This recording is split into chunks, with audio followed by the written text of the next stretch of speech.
Good morning students, welcome back to my class. Yesterday we have discussed the story about the girl who knew everything. I hope all of you read this page number 28. Today I am going to start page number 29. So students, listen. The page number 29. Yes, Matilda said. Go ahead, Miss Honey said. Matilda read the sentence without any hesitation at all. Without any hesitation. The means of without any hesitation. Confidently. That really is very good indeed, Miss Honey said, making the understatement of her life. Making the understatement of her life. The means of making the understatement of her life here means this story, not being able to praise Matilda enough. Not being able to praise Matilda enough. How much can you read, Matilda? I think I can read most things, Miss Honey. Who said? Matilda said. To whom? Miss Honey. Matilda said, although I am afraid, I can't always understand the meanings. I can't always understand the meanings. I am afraid. Miss Honey got to her feet and walked smartly out of the room. But was back in 30 seconds carrying a thick book. She opened it at random and placed it on Matilda's desk. At random means without thinking. Without thinking. This is a book of humorous poetry, she said. See if you can read that one aloud. Humorous means funny. Funny poetry. Funny poems. Smoothly without a pause and at a nice speed, Matilda began to read that book. An epicure dining at Crewe found a rather large mouse in his stew. Cried the waiter, don't shout and wave it about, or the rest will be wanting one too. Epicure means one who likes to eat. Eat much. An epicure dining at Crewe found a rather large mouse in his stew. Cried the waiter, don't shout and wave it about, or the rest will be wanting one too.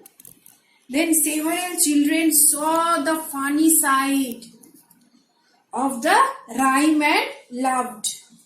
Ha ha ha, like this laughing. Miss Honey said, do you know what an epicure is, Matilda? Do you know what an epicure is, Matilda? It is someone who is with his eating. Matilda said. The meaning of this one, fond of good food. Fond of good food.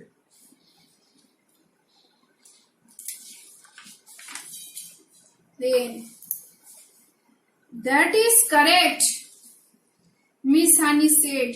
And do you happen to know what that particular type of poetry is called? It is called limerick.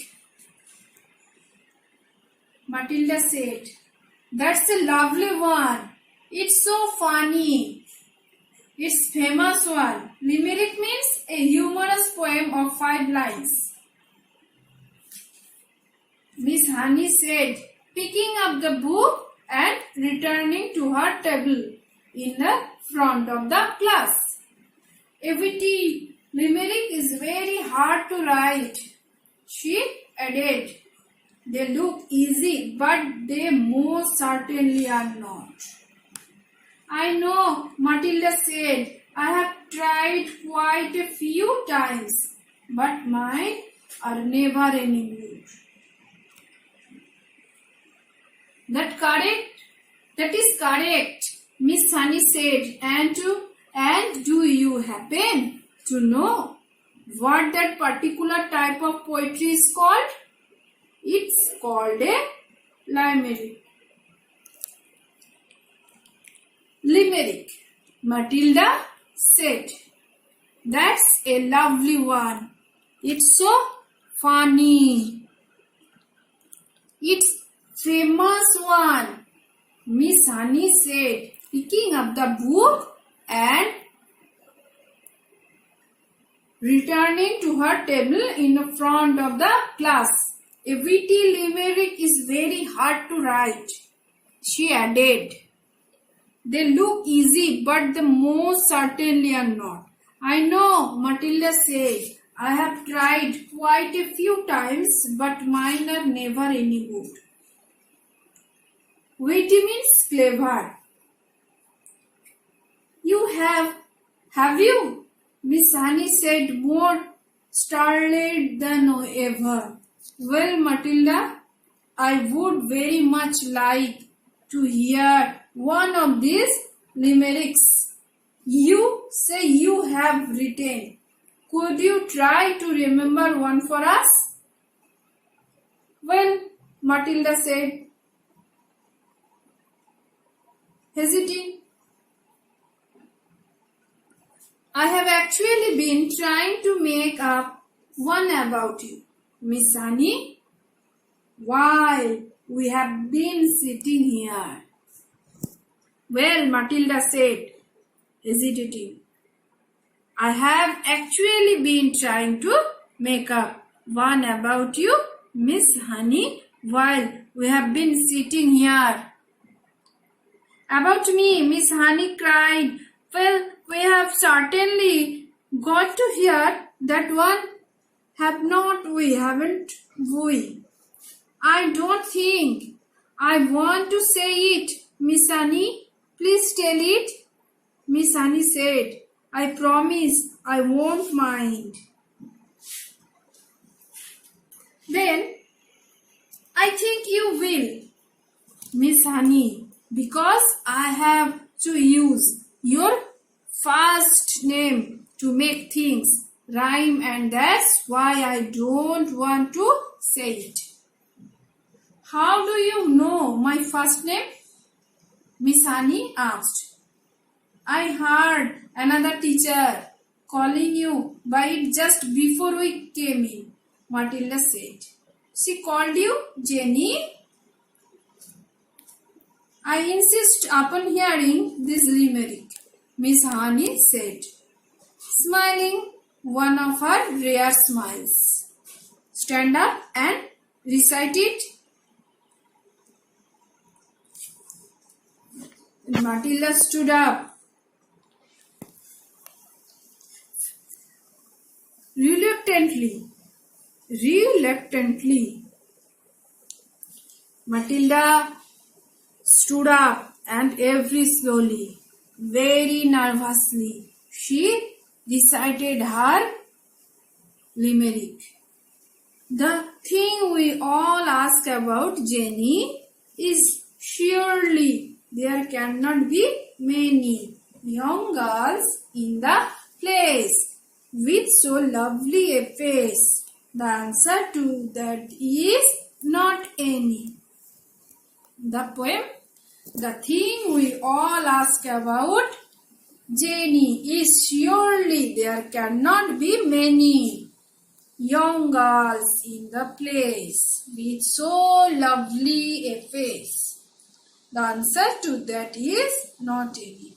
The whole of Miss Honey's pale and pleasant face blushed and brilliant scarlet. Then once again the smile. It was a much broader one this time. A smile of pure pleasure. Blushed and brilliant scarlet means turned bright red from a feeling of deep shyness. So students, everybody read the chapter, read the story. This one very beautiful story. Matilda is very intelligent girl. Okay. Next day again I will continue. Thank you.